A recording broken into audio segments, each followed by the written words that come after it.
Asigcine-ke nge-distributive law. Ukudistributha ukwabelana ngokulinganayo makukhona ifeke. Okusho ukuthi-ke each term engaphakathi kwama-brackets kufanele ibe multiplied by yonke i-term engaphandle kwama-brackets. Kufanele kushelwe ngokulingana. Asibone nayo i-example. Ngino-A ngaphandle kwama-brackets, ngino-B plus C phakathi kwama-brackets.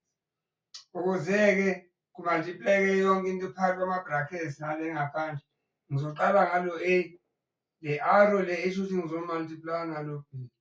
Kuzophuma u-A times B.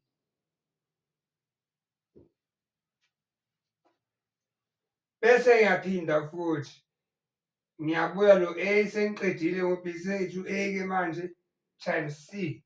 Phuma u-A times C. Bese-ke ngiyakusimplifaya. Lo u-AB, lo u-AC. Asenze nayo enye example. Kulokhu ngine-A plus B kuma-brackets, ngino-B umultiplaye ngo-B plus C kuma-brackets. Ama-brackets mabeduniselene kanje kusho ukuthi kune-multiply la engabhalwanga. Ngakhona sokwenza njalo. Lo A uzomultiplayana nalo B, phuma u-AB. Aphinde ayomultiplayana naloya C, phuma u-AC. Bese siza ngo-B lo.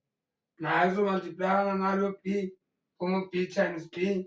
Aphinde lo B azomultiplayana no-C, kuphume u-B multiplied by C. Right, sesisusa ama-brackets-ke manje. A times B u-AB, A times C u-AC, B times B u-B square, B times C u-BC. Sesi-expandile-ke akusekho bracket elikhona la ku-final answer yethu. And siyisimplifayile futhi fully ngoba akukho la i-term esele. Okay. Ake siboneni-ke manje i-test ukuthi kuzwakele yini okwanamhlanje na.